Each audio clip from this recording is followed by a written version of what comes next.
Hi there. Welcome to the Sober Circle channel. Enjoy this speaker tape. A young people's meeting, and it was said again to me tonight that we alcoholics clean up real nicely. And I believe that. You know, I was asked to listen to a lot of tapes and help select the speakers for this convention. And I was given a tape by my cousin who attended the Women's National Convention in 1992 in Reno, Nevada, of a woman. And while I was listening to this tape, I became very moved at her message. You know, I had tapes, and this lady's tape kept coming back to me, and it was real special for me. She's from New York. And I've heard a lot of people from California and a lot of people from Texas. And I hadn't heard anybody from New York. And I really wanted to hear this lady, and I had the opportunity on Thursday to go out to what I would call a 12 Coconuts meeting in the morning. And I had spoken to her on the phone, and I had never met this lady. And I met her there, and I immediately fell in love. And I knew that I had made the right choice. And you know, she walks with her head held up. You know, she's a real neat lady. And I would like to introduce Liz B. from Hollis, New York.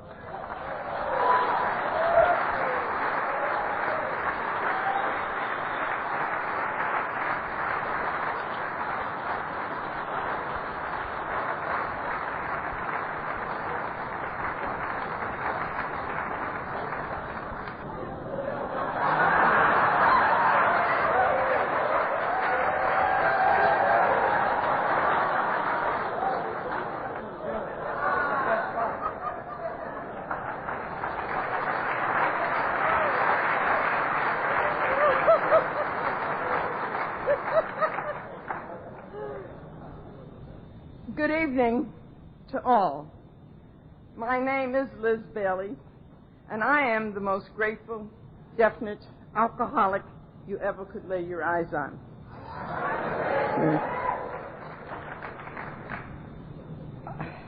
I want to take this opportunity to thank the committee, Leonard, Greg,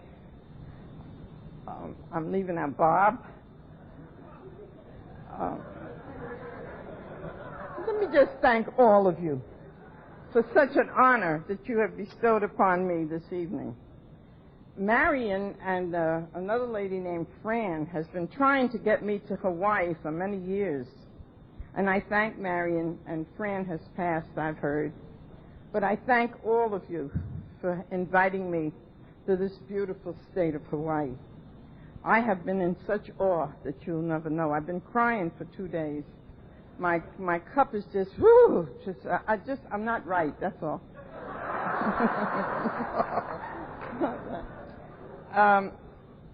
40 of my friends from New York came down Wednesday.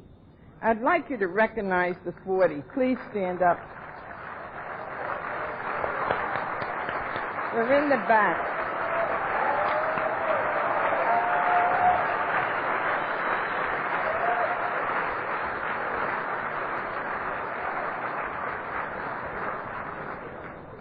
One of the guys said to me, I don't know why I came all the way to Hawaii to hear you when I can just walk across the street and hear you. But they love me like I love them, and it's the love that they have shown me that has kept me here and as a happy person. Again, thank you, Hawaii. I have 2 people that you've sent to my life, and it's the hostess with the mostest, and I want her to stand up, and her husband also. My baby there, please stand up, Tony and Curtis.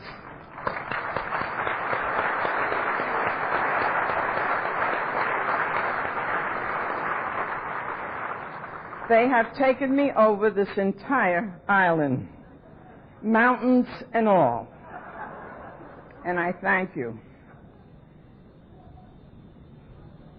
I thank each one of you for being here, and especially the committee, because you know it takes over a year's work to put on these conventions.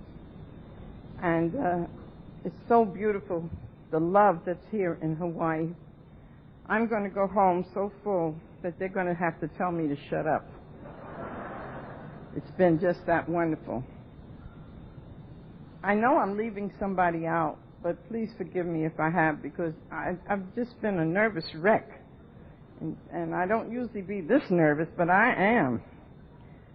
I'm going to get myself together now. There was a minister preaching, and he says, if you drink alcohol, you're doomed to die. And the little old lady down front, she said, amen. He says, now if you smoke those cigarettes, you're doomed to die. And the little old lady down front, she said, amen.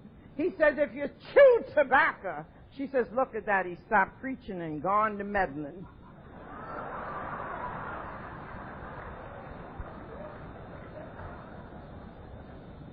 I want to, before I start to speak, I want to thank the Al-Anon speaker from yesterday. She was just tremendous. And I didn't get time to thank her, but I personally thank you today. Thank you, baby. It was just gorgeous. Al-Anon is just something else beautiful. Yes. I have to tell you, I ate 2 good meals this week with Al-Anon. Very good. I've enjoyed my meetings there. I'm the oldest of 5 children. I was born in Brooklyn. I was raised in, yes, there goes Brooklyn. And I was raised in Manhattan on 163rd between Amsterdam and Edgecombe. I live right in front of Mother Cabrina Hospital. My dad was a pitiful drunk. I'm not allowed to call anyone an alcoholic but myself. My mom, I've never seen her take a drink in my entire life. And for many, many years, I was wishing I could give her 2 lousy drinks and bring her to hell into this program. Good. Because she could use the whole 12 steps and 12 traditions, believe me.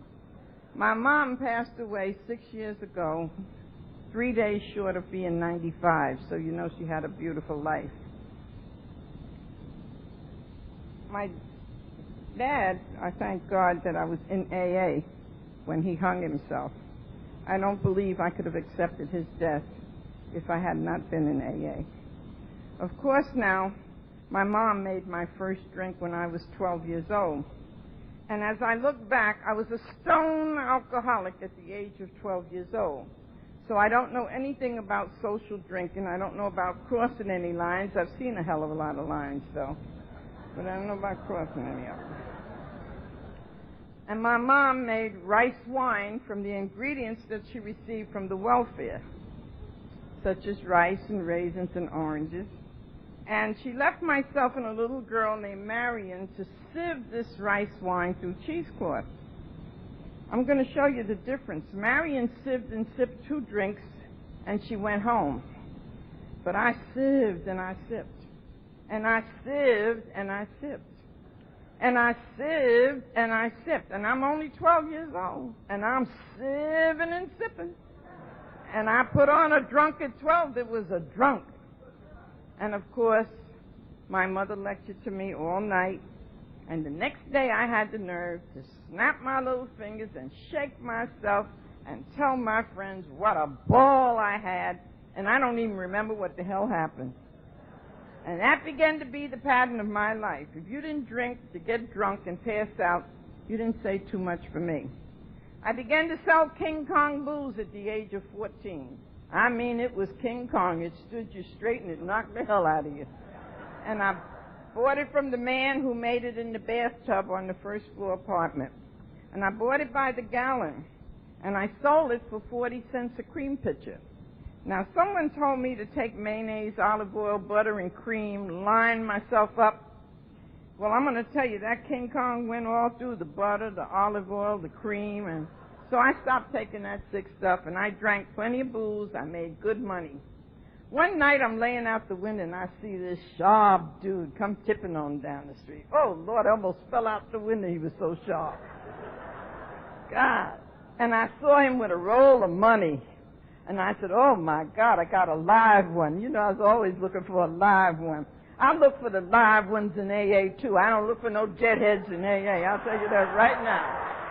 No way. Oh, no.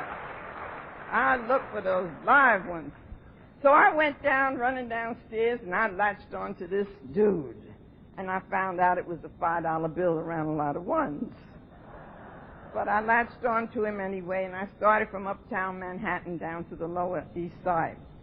On January 3rd, but before I did this, I ran up to my mom one night, and I said, Mom, would you sign for me to marry this man? And she says, oh, no, dear, over my dead body.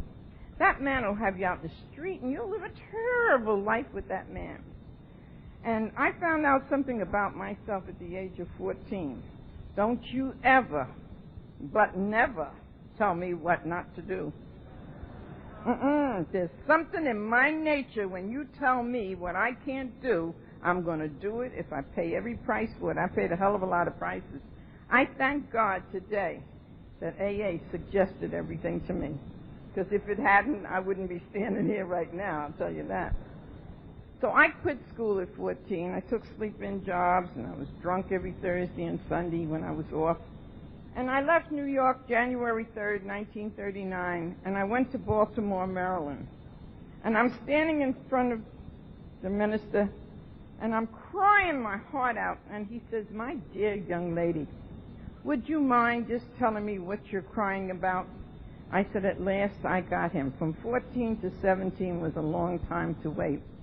I'm going to be honest with every one of you in this room this evening.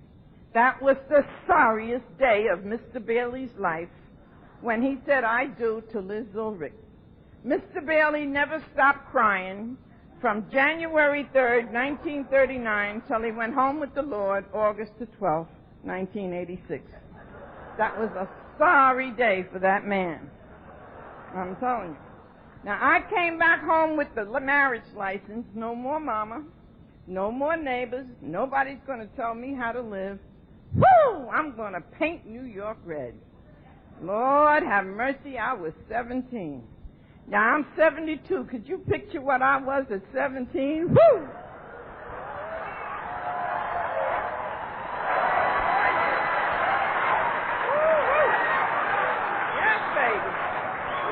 All right. Get with it. Honey, I come back with that marriage license, and my husband gave up every liquor joint. He gave up gambling.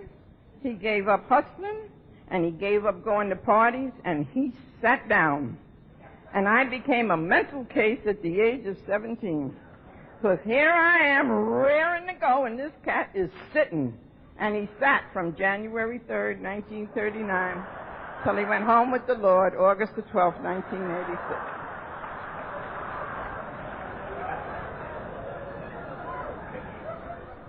And I couldn't take that sitting down.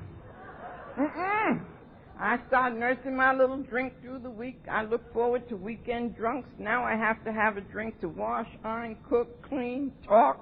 I had to have a drink. I look forward to weekend drunks.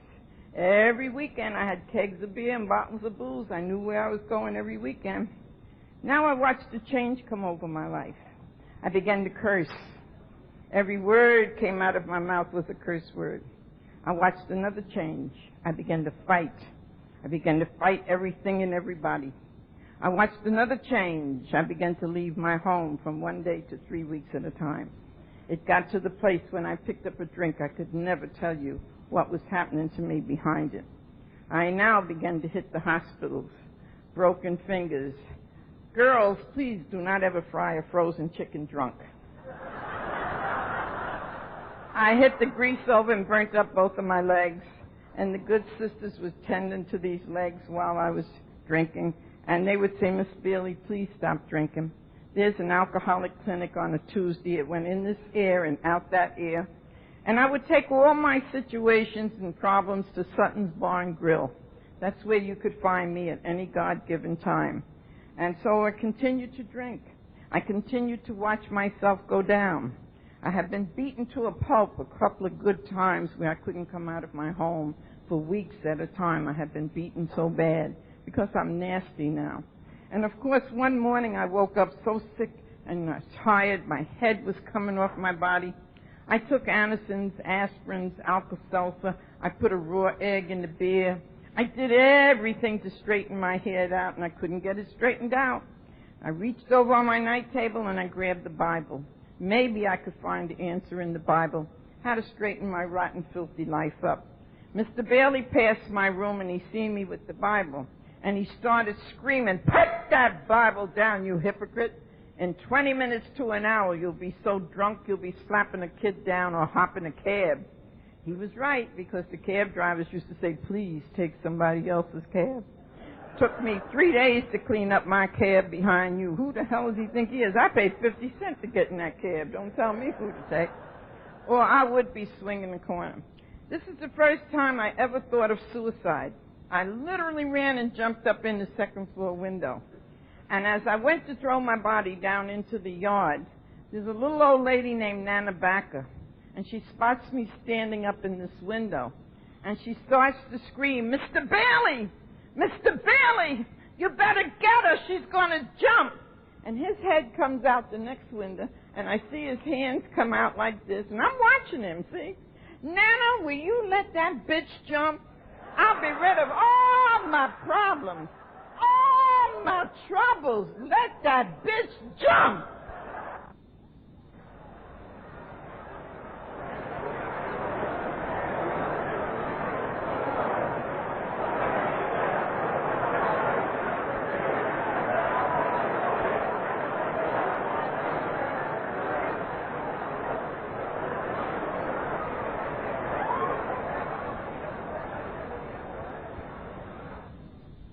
I continued to drink.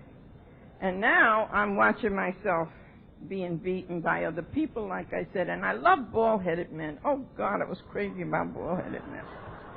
And I used to play up to them and call them my sugar daddy. And they used to run me out in the cars and roll the windows up and lock me in the cars to keep the wives from killing me. They used to come after me with knives. And when I got to AA and I saw that sign, "But for the grace of God," I thought, oh, I made it, you know, because I really didn't have to make it with the insanity in the streets of New York. And, of course, many, many people pulled me up on the carpet. "Why do you drink the way you do? Why do you act the way you do? You have a beautiful home." I called it a house. Yes, I had every material thing any woman on this earth would want. Mr. Bailey happened to be a furrier, girls. He made fur coats for me like beans. And every time I had a period of dryness, I got a new fur coat. And I had the dryness because it was coming out of my ears, my nose. I just couldn't drink anymore. And I had to lay low whether I wanted to or not. And so one year he made me the most gorgeous leopard coat you ever laid your eyes on. He threw a party for the job, and he brought the coat home, and he threw it out on my bed. And I looked at that leopard coat, and I hated it. I gave it away. I said he made it so he could spot me anywhere. And I was sick. In sobriety, I wished I had that coat many times, believe me. And I continued to drink. But I could rattle off excuses if you asked me why was I drinking. Oh, I could rattle them off, whoo, like a mile a minute. My main excuse was loneliness. All my life, I've been looking for someone to love me, to understand me, to do something with me, and I couldn't find it in the streets of New York. But I found a love in AA that surpasses all love, this unconditional love. I thank you for teaching me that. And I thank you for loving me until I could love myself. I didn't know how to love myself. And I continued to drink. And I continued to watch myself go down. I came in from a $2 beer drunk one day.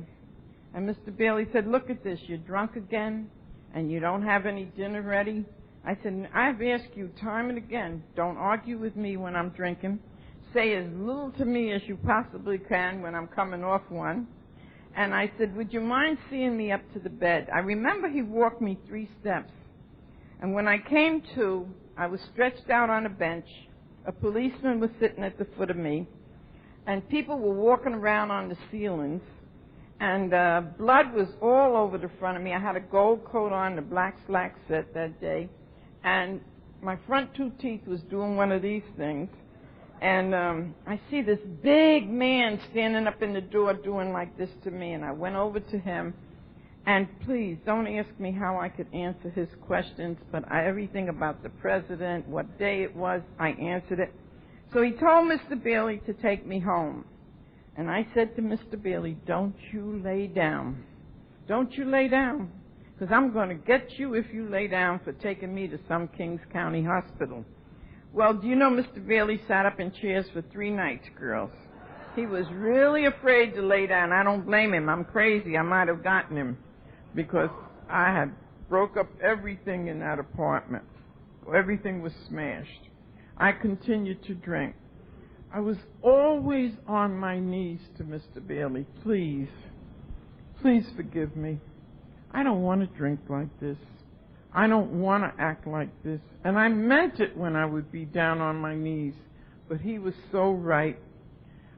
20 minutes to an hour, I would go off, and he'd say to me, why did you go off? You were doing so well. And I said, well, 3 weeks ago, you said so-and-so to me. And see, and I used that as an excuse to go back out. Mr. Bailey came to me one day, and he said to me, you're the nicest wife when you're sober. Drunk, you're a Jekyll and a Hyde. Why don't you try this AA? When you desire a drink, run over to the phone, pick up the phone, and call someone to talk you out of the drink. I'm not going into the flowery words of what I said to Mr. Bailey, because cursing is my character defect, and I've really tried to clean up my act. I really do. I don't even like it if somebody pushes me to curse today, because if I can't talk to you civil, I really don't deal with you too tough, okay? And thank God for AA cleaning up me in many areas. But you know what I told him to do with AA, though, don't you? Okay, as long as you know. So he walked away from me, and Dr. Graniger had said to him, I want you to go home and tell Mrs. Bailey she's either going to drink herself to death, because you see, back there when I came into AA, there was no detoxes that you have today. There was no halfway homes that you have today. There was nothing back there that you have today. And he told him, he says, you tell her she's going to drink herself to death. She'll drink herself into a mental institution, or she will drink herself into Alcoholics Anonymous. I am so grateful that he told Mr. Bailey to keep his big mouth shut after he told me that. And he did. He kept quiet and he walked away, and he never mentioned AA again. In the meantime, I'm watching me go down. I'm watching me. And the guilt and the remorse, oh God, did I suffer with that.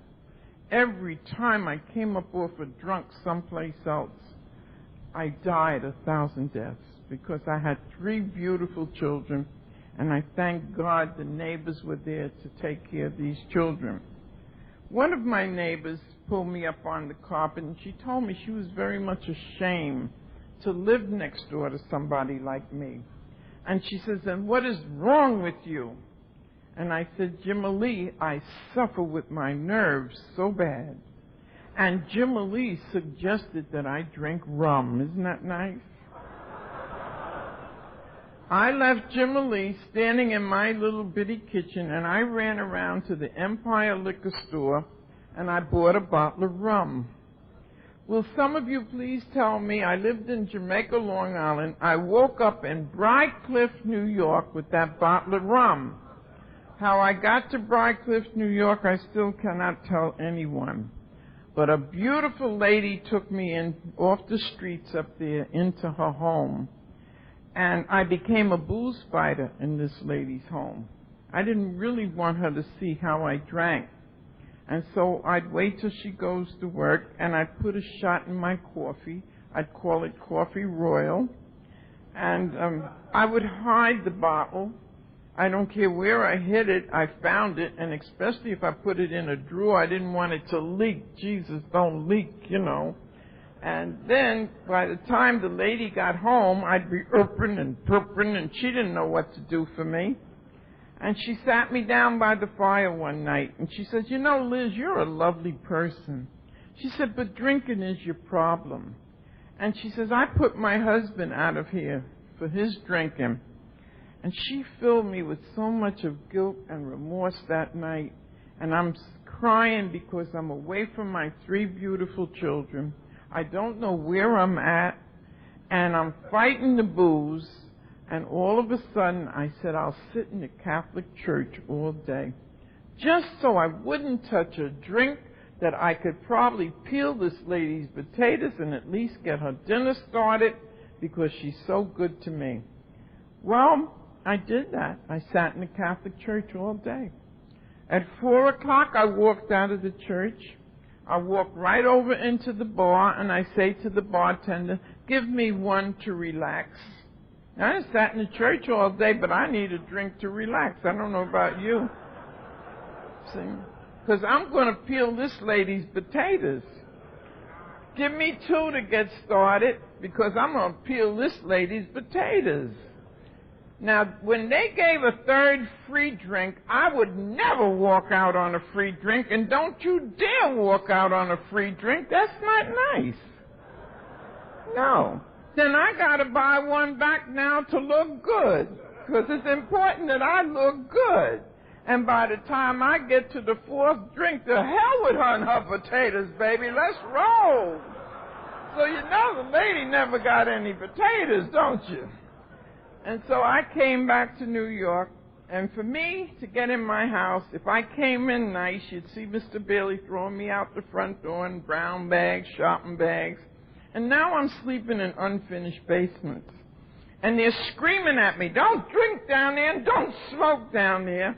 And I'd go and take care of my children in the day and back to these basements at night until finally I got a bright idea one day. If I come in fighting, this cat's going to back up. And I did. I'd charge up a block ahead. And you saw a bull? Yeah, I'd come in like a bull. Now, I'm wrong, but this is the only way now I know how to get back into the house. So I'd come in fighting. And again, I want to die 1,000 deaths. I'm going to tell you about my last drink. I'm drinking with hard, 2-fisted drinkers in the VFW Hall on 110th and Merrick Road. I could never stand anybody who stood there and sipped and nursed a drink. You got on my last nerve. And I did not deal with you at all. Believe me, I didn't. And of course, there was a lady coming to sell some insurance for the house. Mrs. Lindbaum was her name. I hadn't seen Mrs. Lindbaum since I was 8 years old. And I really wanted to see this lady. I got up and I made salads and I straightened my house up. And I left the dusting even to last, and the telephone rang. And I could hear the gentleman's voice on the other end. It was a person from the post, and I banged the phone up on him. Because, see, I know me now. I know me. He called back the 2nd time. And I asked him not to bug me because I really wanted to see this lady. And I banged up the 2nd time on him. He called me back the 3rd time, and he says, Liz, do me a favor. Hop the cab, and I'll introduce you to the people, and I'll put you back in the cab, and I'll send you home to your company. I figured, well, let me do that, because he's going to run me up a wall today. He's not going to let me stay in here. So I got the cab, and I went over to the post, and the bulls start lining up and the jukebox is going and I'm singing, you always hurt the one you love. The one you don't want to hurt at all. Give me another drink. Smile if you're happy. Give me another drink. I could sing them old Weeping Harry songs. As I said, I'm 72 years old, and I haven't seen Miss Lindbaum till yet. I done forgot what the lady even looks like, to tell you the truth. I woke up, I was in one of my son's twin beds. At the foot of this bed stood my mom, and over here stood Mr. Bailey. And my mom is screaming to the rooftops, and her head is going like this. Somebody done something to her. Somebody done something to her. And then I'm looking over at Mr. Bailey. He got his head shaking. And he's saying, no, Mom, nobody's done anything to her. She happens to be a very sick girl. Oh, he didn't call me bitch. You know my name is bitch, don't you? Okay. Oh, he said I was a sick girl. Something went all over my entire body. I can't explain it even till today. I got up out of that bed and I went to the basement of that house. And I stayed in the basement for 2 days praying to die. I wanted out. My oldest son was 12 years old. He was sitting there reading a book the second night. And this is what I said to Richard. Richard, I can't live this way. This is not the way I want to live. Look at this. You can't depend on me for anything. I'm going to go up on the Long Island Railroad. I'm going to jump in front of a train, and I'm just going to end it all. And I started to scream, and oh, God, please help me. I have never screamed to God so as I did that night in that basement. And God answered me, just like I'm speaking to you. Try this AA that your father has told me about. I took the telephone book down. I called AA. They did not have anyone at that time to send to me. I got myself together. Intergroup was at 28th Street and Lexington Avenue in Manhattan. I hopped the bus, the subway. I ran a couple of blocks. And when I got to this address, Intergroup was one flight up over a bar. And, I said, the hell with AA. And then I said, no, you look at all this you did to get here. Try to get up the stairs again. I got into the middle of the landing, and as I went to turn to go down into the bar, a lady looked down the stairs at me, and she says, are you having trouble? I said, yes, ma'am.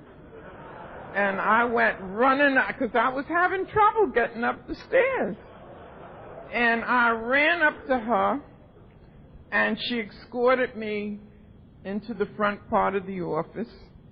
And she sat me down, and she started to tell me about her life. Oh, my God, who talks about themselves like this? My mother said put it in a closet, under a rug, open a drawer up and shove it in there. But, geez, don't go out and tell nobody where you got the black eyes, the busted mouths. Don't you dare talk about the fights in your home.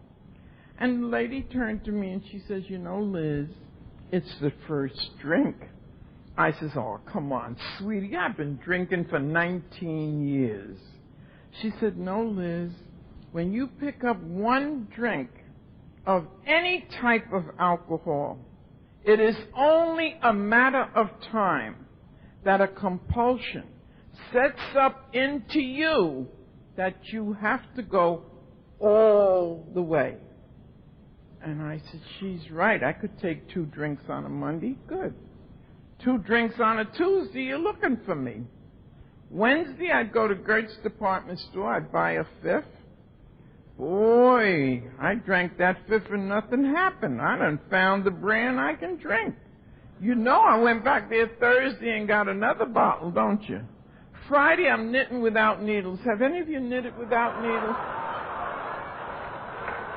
But Friday, I'm knitting.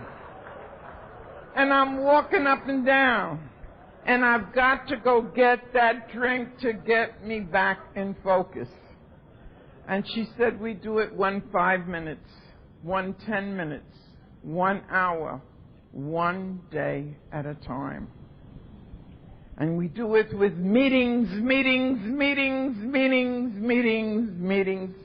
and we do it with a sponsor. And I tell you today, please, out of 2.5 million of us, don't you ever tell Liz Bailey you can't find a sponsor in one of these rooms. I'm telling you. Don't tell me. There's got to be somebody good for you out there, baby. Believe me. And she told me 2 meetings to go to. Now, I don't know about you girls, but my hair used to stay drunk. And every time my beautician would fix me, she'd say, Miss Bailey, did you just get out of my chair? And I'd curse her out, and she'd begin to leave me alone. And Mr. Bailey would give me money for clothes, but I never could find the clothes, so I'd drink up the money. So I'm going to my first AA meeting now, and I really want you to hear this. I get my hair done beautiful. I buy a 2-piece blue suit, and I go off to the first meeting. And as I walk into the meeting, there's 2 girls behind the coffee counter. I'm only mimicking them. I'm not making fun of them. And they looked up at me and said, you don't look like an alcoholic. I said, what the hell did I get myself into? Let me get the hell out of here. And I started running out of the room as fast as I could get out the room. And they kept 2 people at the door when I came into AA. And one of them slapped me over here on the shoulder, and he says to me, what's the matter with you? Where you going? I said, those girls said I don't look like an alcoholic. I don't know what an alcoholic looks like. You know my company never talked like that. If I came to visit you, you didn't say good morning. You said, what we drinking? What we chipping in? You know, I was the road runner. I'd run for it. Drop groceries, kids and all, and I'd be gone. So he says to me, I said, but he said, what's the matter with you? Where are you going? I said, they say I don't look like an alcoholic. I don't know what an alcoholic looks like. I'm about to lose my mind, my home, my children, everything through drinking. He said, have a seat, sweetie. You in the right place. And they put 2 tables together that night, and each one of the members sat around and they shared their strength, their hope, and their experience with me. It's but for the grace of God, Alcoholics Anonymous, Al-Anon, Alateen, Alatot, OAGA, PA, NA, EA, FA. The only A I haven't spoken to was in Seattle, Washington, on Sex Anonymous. I refuse to go put my sex life on tape to go across the United States, okay? Because I got a family out there yet.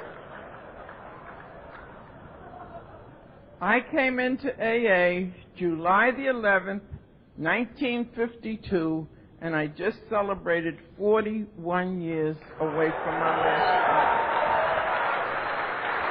Praise God. Praise God. Yes. Thank you. And it's all like they say, we can do together what I could never do alone. I did not come this far by myself. Beautiful people like Leonard and all of you mean so much to me. And I love young people. I don't do anything with senior citizens yet. I'm not going to die for that 50-cent lunch. I'm sorry, darling. See, I deal with the young people because you're our next legacy. I want the young people to stay here. Yes. Yes. Yes. You are. Now, they told me not to get sober for anybody but for myself. I didn't understand that. They said, don't do it for your mother. Because if I had to stay sober for my mother, I'd have been drunk. My mother did not like me telling you I was an alcoholic. It took my mother 29 and a half years of my sobriety to tell me to stay with them A's, whatever they are. See, I don't plan to leave these A's. Mr. Bailey couldn't stand me sober. He couldn't take the new me. He worked overtime for 10 years to get me back in the streets of New York. But you didn't tell me to stay sober for Mr. Bailey. You told me to stay sober for Liz.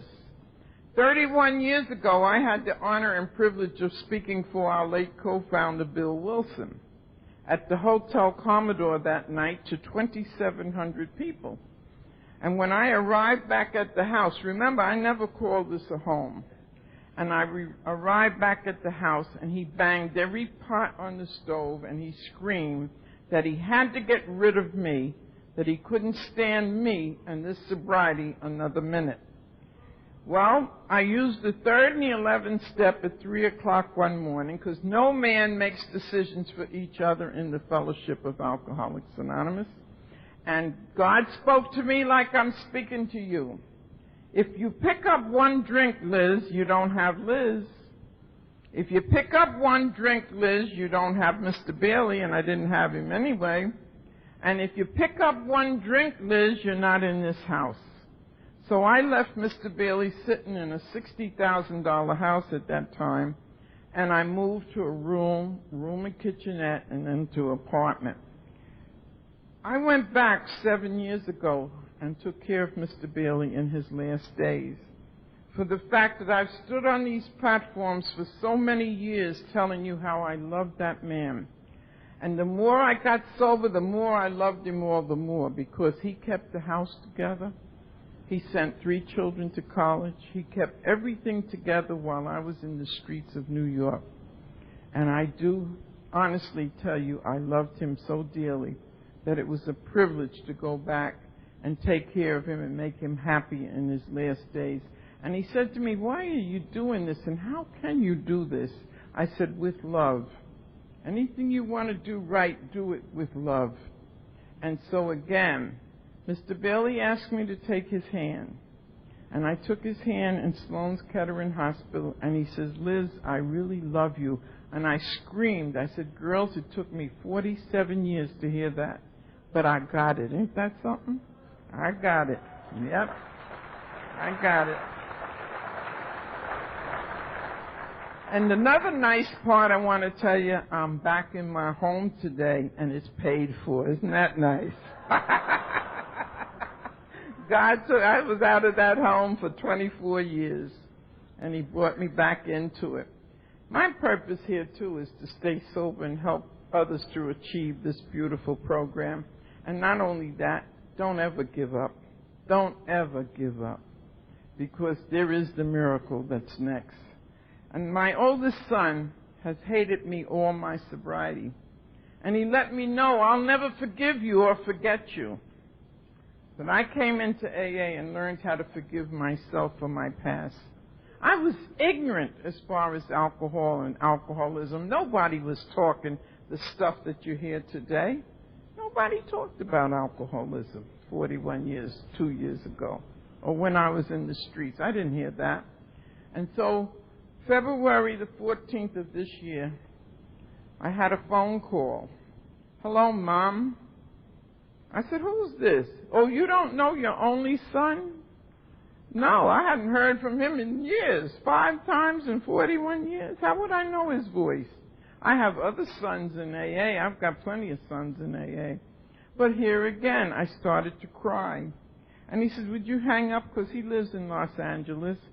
He said, would you hang up, and I'll give you a half hour to get yourself together. This is the first Mother's Day in 41 years that I have my son say Happy Mother's Day. And I praise God that I've stayed sober to receive that gift. I called him for Father's Day to wish him a happy Father's Day. He says, Mom, I'm just coming in from church. And I almost fell off the chair, because he told my grandchildren, don't listen to your nanny and her spiritual stuff. And my grandchildren said, my nanny don't bother us with any spiritual stuff. You see, AA is so beautiful. It tells you you attract, you don't promote. And I'm through raising children. I don't raise anybody's children. I have 12 grandchildren that I see by appointment only. And I mean that. And I've also lived now to see 2 great-grandchildren that I never dreamt that I would see. Gorgeous children.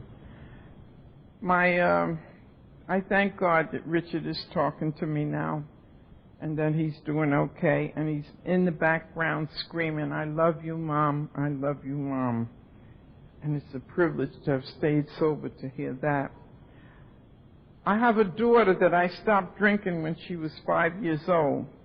I praise my God every day that she doesn't remember me as an active alcoholic, because she would use my drinking to hurt herself. She's just that type. She's had 5 mental breakdowns. And I have to bring this out whether you like it or not. My alcoholism is a family disease because everyone in my family was affected by my disease, my active disease. And I have to recognize that. Judy is out of her 5th mental breakdown now, and she's doing beautiful, praise God. I have a beautiful AA baby. She's 37 years old. And she turned to be a Muslim about 18 years ago. And she wears the shroud and she covers her beautiful face. I had a black hat on, a black coat, and we went into the AMP. And the cashier says, "Oh, it's a stick-up, it's a stick-up."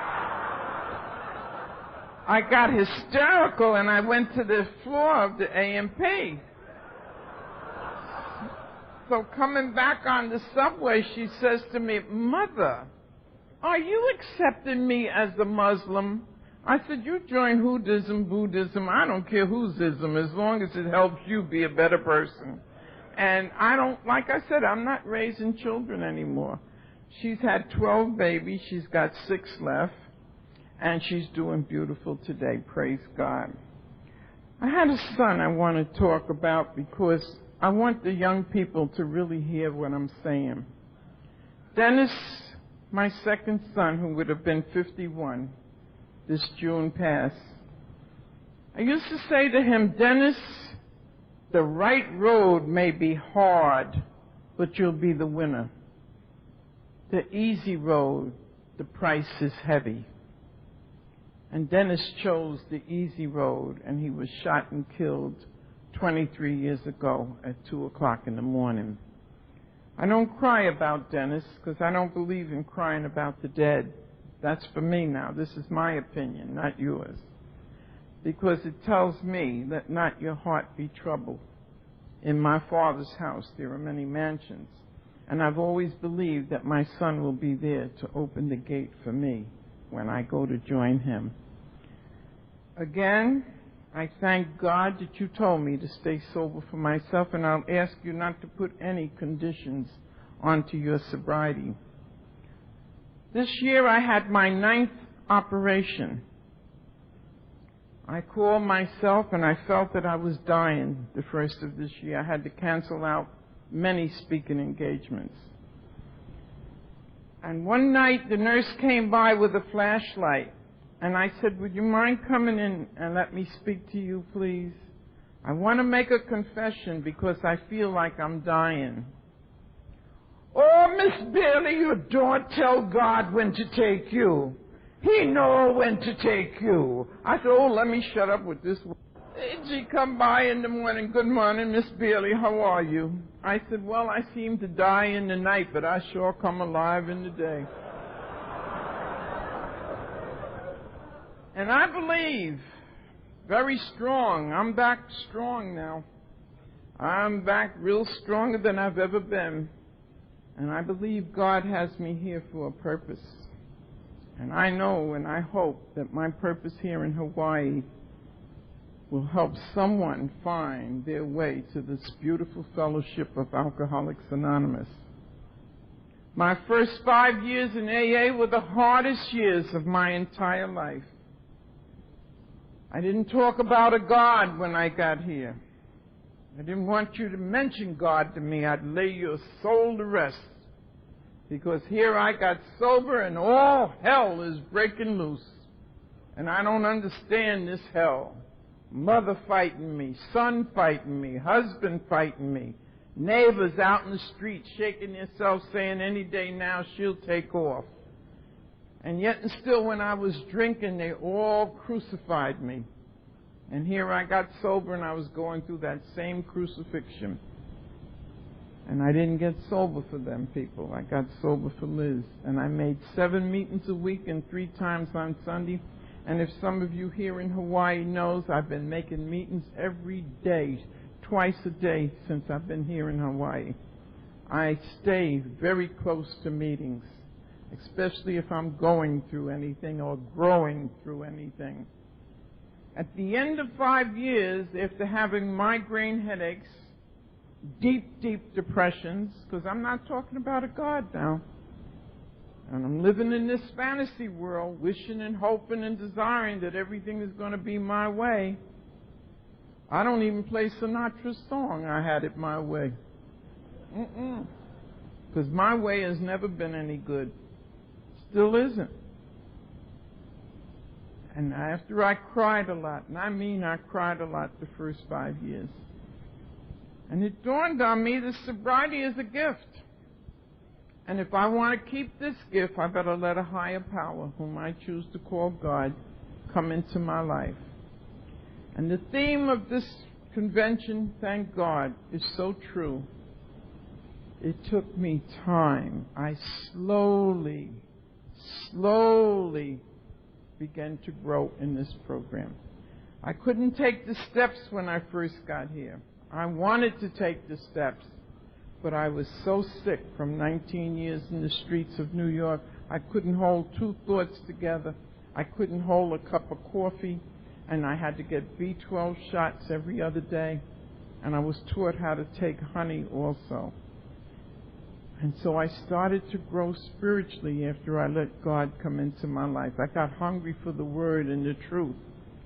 I started to go in and out of prayer meetings, in and out of churches. I found myself with my hands up like this all the time, and I got some dirty looks, too, for that. And then finally, about, 15, 16 years ago, I found a church that I could put my hands up to praise God if I chose. And I've been there ever since, into that church. But AA taught me AA in home, AA in your job, AA and socializing, and AA and religion if you cared to go back to religion. But watch religion, because sometimes religion wants to pull you out of AA. And they'll tell you they'll give you the love. They'll give you the love, but they won't have an understanding of one drunk to another. They don't have it. Okay? That's true. That's true. And of course, I watched myself go through all these operations, cut open and closed back. I went up and had 3 operations in 6 weeks, and the doctor said, you have cancer. He says, now I'll give you now another 6 months to live. I said, please don't talk to me that way. I'm in a fellowship that teaches me, and praise God if you can get into the 24-hour concept, that I live one day at a time. In our Lord's Prayer, it says, give us this day. It didn't tell me, give me next week. You know? And I learned that life is full of yesterdays and no tomorrows. My life is right now. What I'm doing right now is the most important thing to me. And I'm now 26 years an arrested cancer patient, and you can see my motor's running fine. Oh, yeah. Oh, yeah. AA is healing, baby. Oh, yeah. We're miracles. We're miracles. Because I lost a father, a son. My sister went into Manhattan and jumped 30 floors. I lost a nephew shot and killed. I had a cousin who was so intellect, he was too smart for us. He didn't need us. Somebody beat him to death about a year ago. up in Connecticut. See? And I love when Dr. Bob asks us to please keep it simple. Don't louse up this fellowship with your intellect. I hear you want to rewrite the big book. I hear you want to take the Lord's Prayer out. All of this has been working for 58 years. Who the hell do you think you are?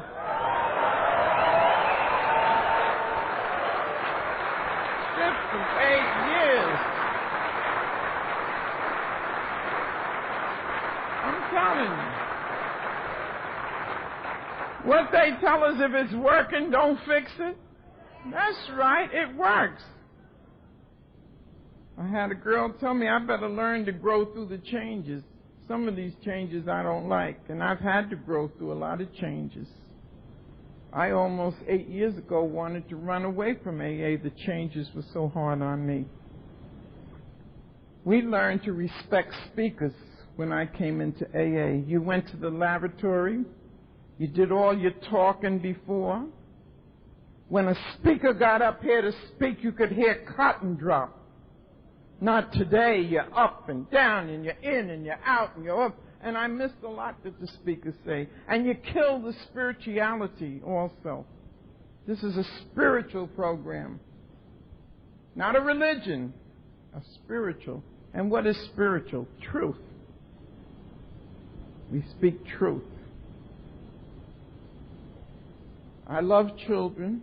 I have 4 of my own. I told you I have 12 grandchildren. I've taken my grandchildren to meetings with me. But I make sure I tell them before they walk in the meeting, don't you open your mouth in there, because I'll bash you right in it. And today, you know, you get locked up for child abuse, so I'll be locked up. Don't be surprised, okay? And my grandson, little 4-year-old, he says, Nanny, I talked tonight, but I talked like this. 4 years old. He sat 2 hours to hear me speak at a group's anniversary in Mount Vernon. And they'll tell you, I had them clap that 4-year-old. He sat there in that chair for the 2 hours with his mouth shut. And we should teach our children how to respect others. It starts in the home. Starts in the home. Starts in the home. I came to believe there was a power greater than myself that could restore me to sanity. I had no trouble with the first step. I knew my life was unmanageable. I've always been grateful that I've lived in the day and time of Alcoholics Anonymous. I'm the only one out of my mother's 5 children that has ever gotten sober. And I learned that if I wanted to stay sober, I had better change my thinking and my actions. I had to work on myself. I made a decision, as I told you before, after 5 years of AA, to turn my life and my will over to the care of a God of my understanding. And I love that about AA. AA doesn't push no God on anybody. They tell you to find your own personal God. And my greatest awakening today, if I die the next 5 minutes, was to learn that greater is He that is in me than he that is in the world. And today I can talk to my Father anytime, any place, anywhere I choose. And I do a lot of talking up in that air. Believe me, I do. Oh, Lord. I'm up there in the clouds telling him, let us get on the ground safe. Let us go up safe.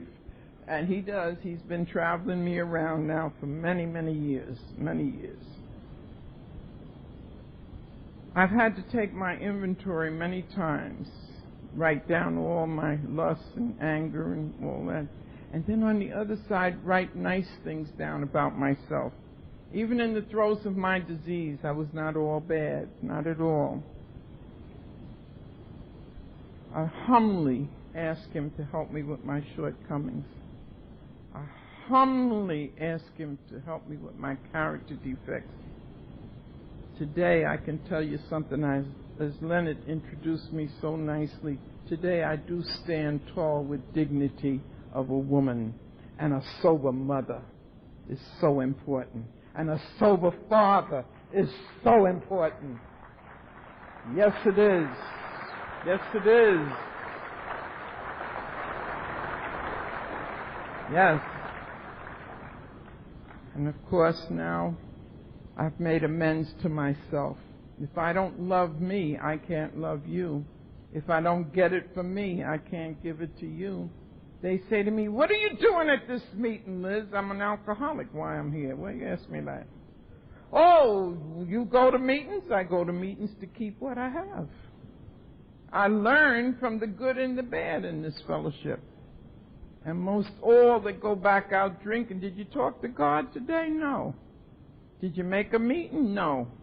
Two dangerous things right there. Because if you talk to your higher power, you will not pick up a drink. Because it's like footprints in the sand. He'll carry you whether you know it or not. He'll do for you what you can't do for yourself. I'm a living proof of that. A living proof. And again, I made amends to my loved ones, thank God. I made amends to my neighbors. They were so glad I stopped drinking. They kissed me all up in the head and everywhere else, you know. They're so happy. And you know, I never had a car in my whole sobriety. And every night a different white dude picks me up. And you know, we got that instant love. And my neighbor says, "Oh my God, from a drunk to this, what is she putting down? What is she putting down?" See, and I remember the time I didn't know what I was putting down. But today I know what I'm putting down. That's a blessing right there. Okay? One of my friends came out from work with a pocket full of money. And the guy said to him, "Stick 'em up." He said, "Man, don't you see I got a disease?" And the guy ran from him. He said, "Liz, he didn't even give me a chance to tell him I'm an alcoholic." I love that one. I love that one. Yeah. The only amends I have not made is to my bartender. I sent his children to college. I did. I bought that dude a new Cadillac every year. I used to watch him, just sit there in the bar and watch these new Cadillacs go up and down. I just want to take one of you to Vermont and show you the house I bought him. It would injure me to give him the $2. And you know, the place closed down when I stopped drinking. Hasn't been there in 41 years. It's an athletic club. Well, I always ask the drug addicts, look what you're doing. You're putting gold teeth in people's heads. You're buying them $275 sneakers. You got them driving up and down in BMWs, and you dying. And I've seen you come into AA with absolutely nothing, and I've seen you become millionaires. I even went back to school after having been in school for 44 years. I graduated from New York Visiting Nursing June 4th, 1979 with an 88 average. Yes.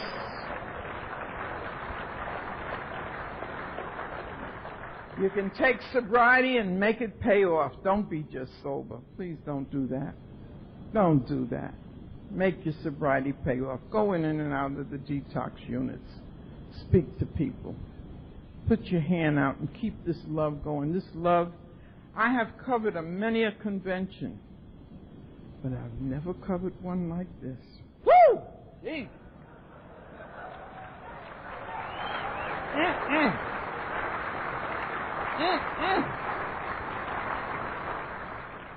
And you know, Marion, I'm glad I didn't get here years ago. I might not have could handle it, because I'm just about handling it now. I'll tell you the truth.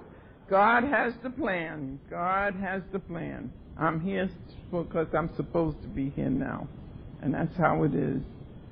Again, when I'm wrong, I promptly admit it. And when I'm right, I shut up. I don't try to prove myself to anybody, because you can keep yourself emotionally sick like that. I came in here mentally sick and physically sick and highly emotional and highly sensitive because you were always talking about me. You were always watching me. Those were things I knew, but I didn't know anything else about me. And how did I learn about me? Through going to meetings, and listening to you and identifying with you, not comparing with you, because when I came into AA, they were really Bowery people that had come into AA, and mostly men. There were very few women. I'm so happy today to see the women come in, and especially the younger women. And today, I must share this with you. I just finished speaking in Bakersfield, California, and a young lady left a message for me last night. And I'm telling you this because I want all of you, and there's a power of prayer in this room tonight, because this young lady called me last night. I wasn't in my room, but at 4:15 when I got up to go to the laboratory this morning, there was a note under my door from the hotel telling me I had a message. And at 7, a little after 7 maybe, she called, this young lady called, and she asked me to help her. I asked her to meet me at 1 o'clock in the lobby of this hotel, and she did. And Sandy, I want you to pray for Sandy. She's in the back here now. The girls are taking care of her while I could do this tonight and get an hour rest today. But Sandy wants help, and she don't know she will get that help by exposing herself to this beautiful convention. They tell me she's in the back of the room, and the 2 girls are telling me she's coming out of it real good. She ate good for me and all today. So, see, God even had me 12-stepping in Hawaii. 12-stepping in Hawaii. Because when she called AA, they told her to go to the convention. And she says, you know, Liz said she'd be in Hawaii doing the hula. And she thought about it, and she called the hotel, and that's how I got the message. So we can 12-step anywhere we go, can't we? And help one another. Al-Anon, keep Al-Anon going. Don't leave Al-Anon because your mates or your loved ones get sober. You need it in Al-Anon. I send so many people. I've been an Al-Anon member for 38 years. Lois and I used to speak together. And the last time Lois and I spoke together was in Sing Sing, and we had dinner together. That's the last time Lois and I were together. But I love Al-Anon. You've helped me personally so much how to mind my own business. Oh, I love that. MYOB. I love it. I use it every day of my life. I have to. And, of course, you told me that I can't cure anybody, and that's so true. I used to worry when the drunks went back to drinking, and a guy said to me one day, he says, Liz, I've never lost a 12-step call. I said, oh, my God, man, what do you say to them? He says, I come out sober. Think about it. Think about it. You'll never lose a 12-step call. You come out sober. After I've had a spiritual awakening as a result of these 12 steps I've just taken you down with my life, I try to carry a message. I don't tell anybody I carry a message. It's a language of the heart. Please don't write your message on a piece of paper. Because years ago when I seen speakers get up here reading their speech, they killed the spirit and they went and got drunk. So we don't write speeches here. We speak from the heart. And that's what it is, the language of the heart. And God will put the words in your mouth. I didn't plan anything here to say tonight. Whatever He's allowed me to say, I've done it. And don't come up to me after this meeting and say, you left this out and you left that out. Take it up with your higher power, because He didn't give it to me. He didn't give it to me. Take it up with Him. Again, I want to thank the committee, Leonard and Bob. Bob, you've been beautiful to me this weekend. I lost my cup. Okay. Bob gave me a nice cup, and I left it in the Al-Anon room today. But God will give me another one. He's good. He's good like that. He's good like that.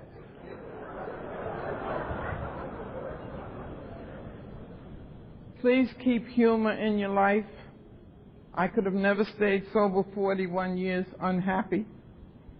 I told him a joke here at the dinner table, and I thank everyone that had dinner with me tonight even, that I was going on a plane to Vermont to speak, and the man said to me that was with me, he said, you don't eat before you speak? I said, oh no.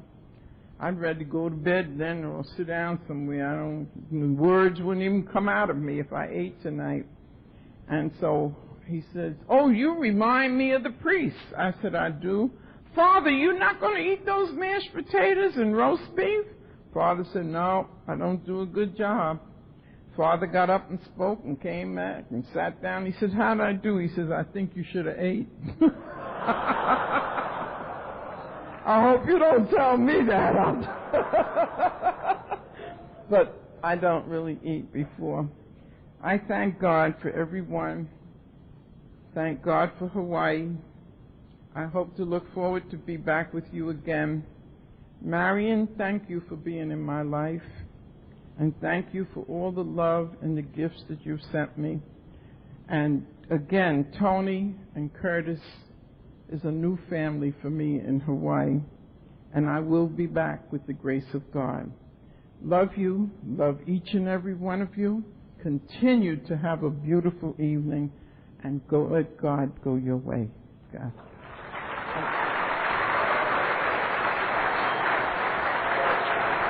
God go your way.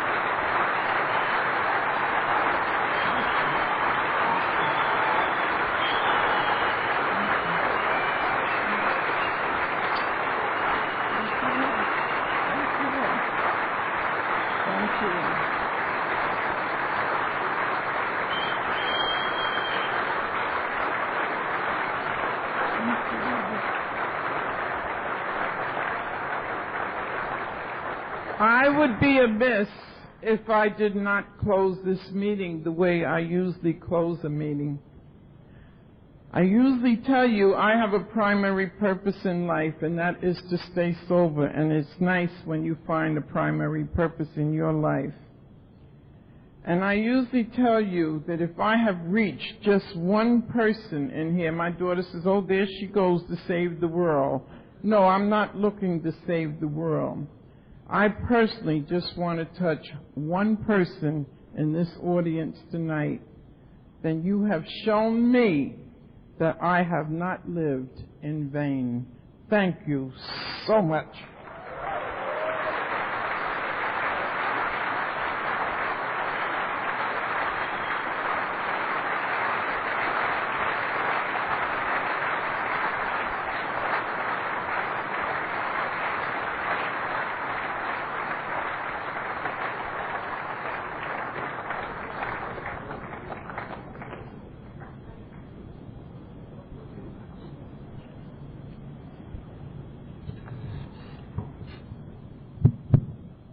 So was that great or what?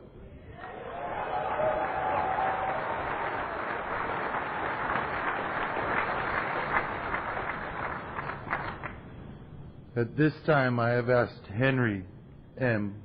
to read the 12 traditions.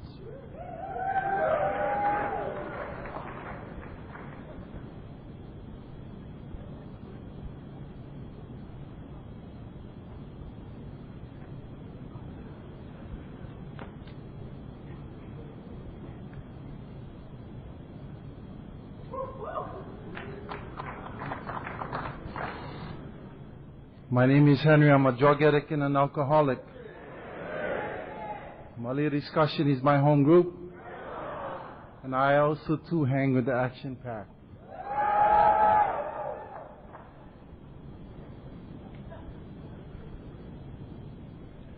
The 12th tradition. 1. Our common welfare should come first. Personal recovery depends upon AA unity. 2. Our group purpose is but one ultimate authority, a loving God as we may express Himself in our group conscious. Our leaders are but trusted servants. They do not govern. 3, the only requirement for AA membership is the desire to stop drinking. 4, each group should be autonomous, excepting in matters affecting other groups or AA as a whole. 5, each group has but one primary purpose, to carry its message to the alcoholic who still suffers.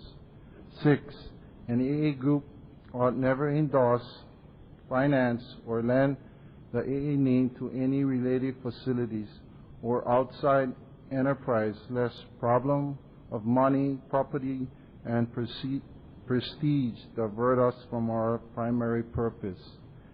7, every AA group ought to be fully self-supporting, declining outside contribution. 8, Alcoholics Anonymous should remain forever non-professional, but our service centers may employ special workers. 9, AA as such ought never be organized, but we may create service boards or committee directly responsible to those they serve. 10, Alcoholics Anonymous has no opinion on outside issue, hence the AA name ought never be drawn into public controversy. 11, our public relation policy is based on attraction rather than promotion. We need always maintain personal anonymity at the level of press, radio, and film. 12, anonymity is the spiritual foundation of all our tradition, ever reminding us to place principle before personality. Yeah!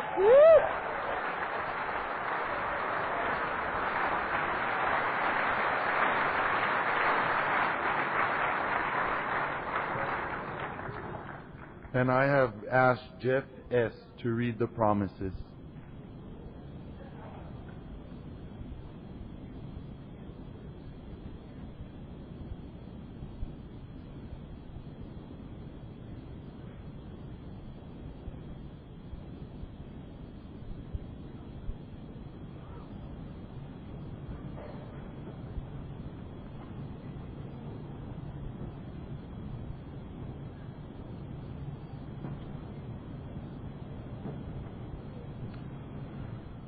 Good choice, Leonard. Evening, everyone. My name's Jeff, and I'm an alcoholic and an addict. And my home group is the world-famous Waikiki Monday Night Men's Stag.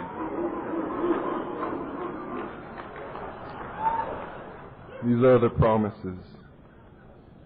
If we are painstaking about this phase of our development, we will be amazed before we are halfway through. We are going to know a new freedom and a new happiness. We will not regret the past, nor wish to close the door on it. We will comprehend the word serenity, and we will know peace. No matter how far down the scale we have gone, we will see how our experience can benefit others. That feeling of uselessness and self-pity will disappear. We will lose interest in selfish things and gain interest in our fellows. Self-seeking will slip away. Our whole attitude and outlook upon life will change. Fear of people and economic insecurity will leave us. We will intuitively know how to handle situations which used to baffle us. We will suddenly realize that God is doing for us what we could not do for ourselves. Are these extravagant promises? We think not. They are being fulfilled among us, sometimes quickly, sometimes slowly. They will always materialize if we work for them. Thank you.